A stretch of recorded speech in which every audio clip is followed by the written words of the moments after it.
Am I live? I don't know. I really don't know.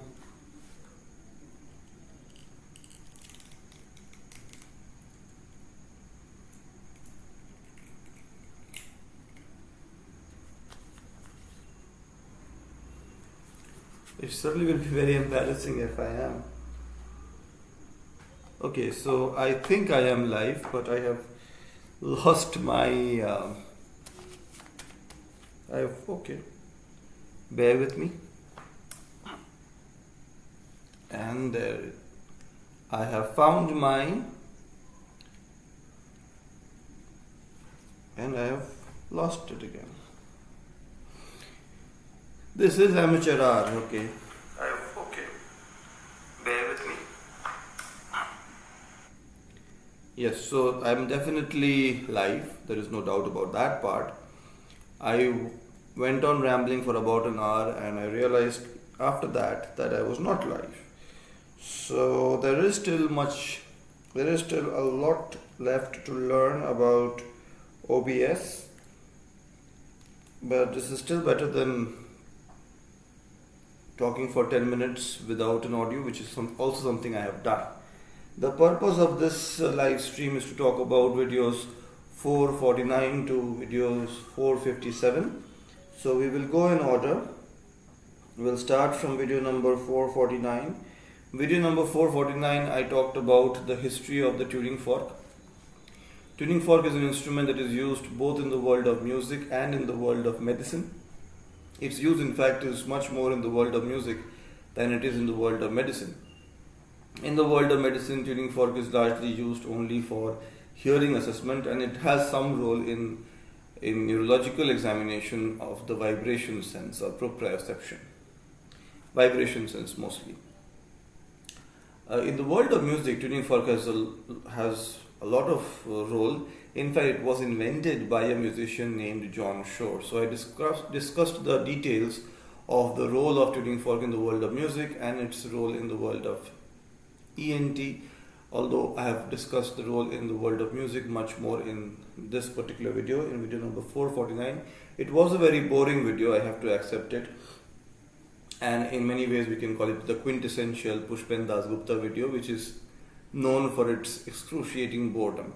In fact, I have leaned into it so much that I now use the prefix fall asleep while I talk about this and that. Because I have understood myself that even when I listen to my own videos, even when I listen to my own monotonous voice, I feel asleep.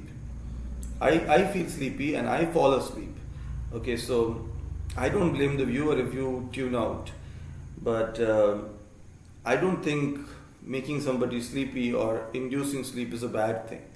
If you really look into it, it's a service I am providing, making you fall asleep. In video number 450, I talked about a documentary called Tune Out the Noise. Tune Out the Noise is a documentary about the efficient market theory, which is well known to the people who are interested in stock markets, investors, traders. So efficient market theory wasn't something which was considered as uncontroversial, or markets were not believed to be efficient forever. And even today, some people believe that the markets are not inherently efficient. But there are people who believe that, and Tune Out the Noise talks about the people who use that theory to build enormous wealth.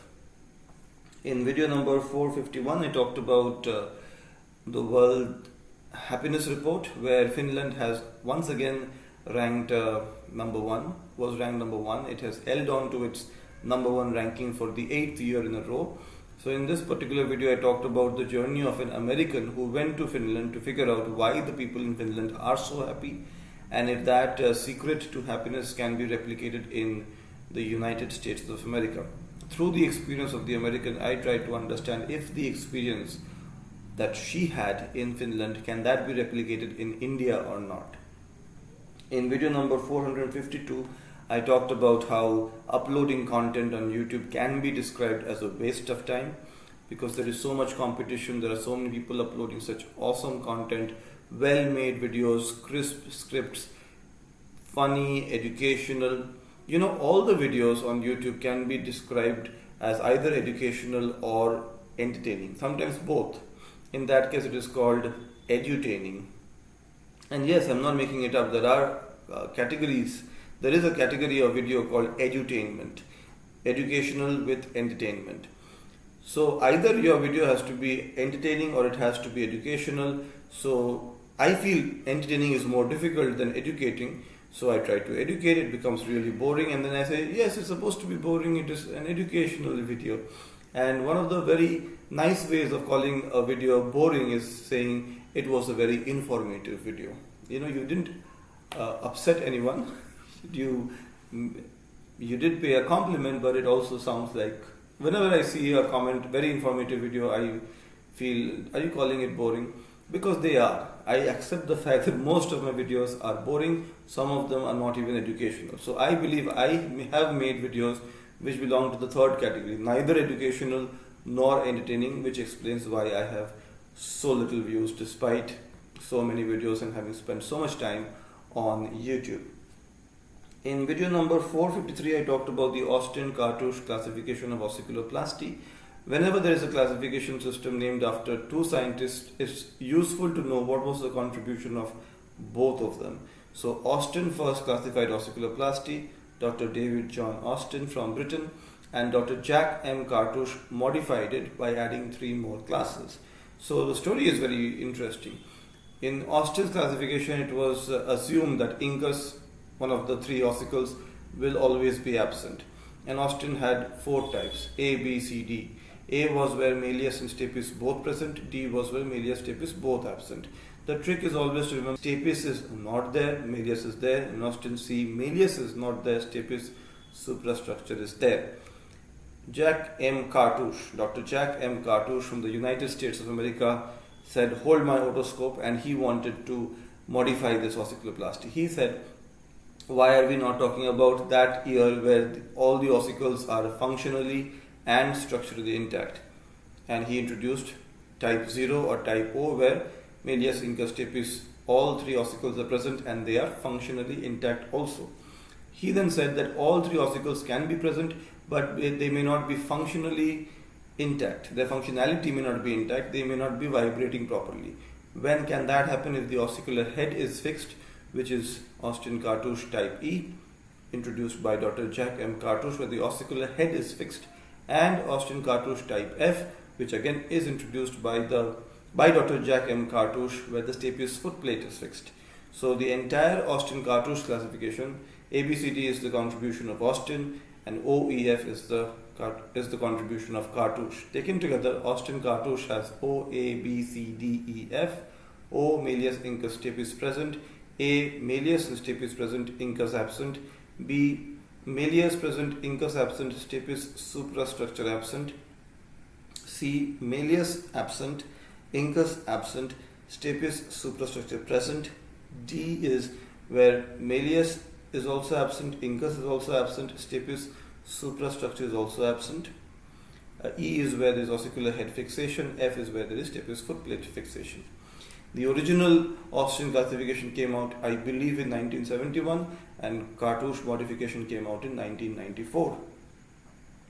In video number 454, I talk about the best definition of chronic otitis media, as mentioned in the most widely quoted textbook in postgraduate level in ENT, Scott Brown's textbook of otorhinolaryngology, where chronic otitis media is defined as a permanent abnormality in pars tensa or pars flaccida, either due to earlier episode of acute otitis media or negative middle ear pressure or otitis media with effusion.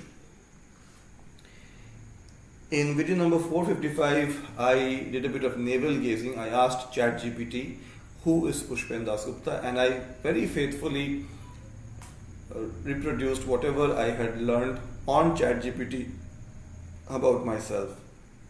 I also dished out my 2 cents regarding a question that I have often faced: what is the benefit of passing MRCS if one does not want to emigrate to the United Kingdom? I tried to answer that question in that particular video. In video number 456, I compared the different microphones I use, such as the one that I struggled with at the beginning of the live stream. This is the Digitech wireless microphone. I also have a condenser microphone. This one is more expensive. This is around 5,000 rupees. The condenser microphone is around 3,000 rupees. And I tried to compare the sound, the audio quality from the condenser microphone with the audio quality from the digital microphone, the wireless microphone, and I also tried to compare the desktop audio. And I asked my viewers which one is the best, and I got a very encouraging response. In video number 457, which is the most recent video that I uploaded, I talked about what I feel are some of the common questions that are asked during NHS interviews, NHS job interviews, which is a stressful situation. Job interviews for NHS, very, very stressful. So I did prepare a list of questions which I prepared answers for myself when I was preparing for my first NHS interview in the winter of 2024. I think it will help you. It is not an exhaustive list. You might encounter questions that are not part of this list. I encountered questions that was not part of this list, but I've tried to incorporate as many questions as I could remember, both from the experience of other people and also my own experience of an NHS interview. So that's the live stream. Hopefully you were able, I was audible and visible throughout this, and I apologize for the amateur nature of this video. I'm still learning. Bye bye, and I'll see you in the next one.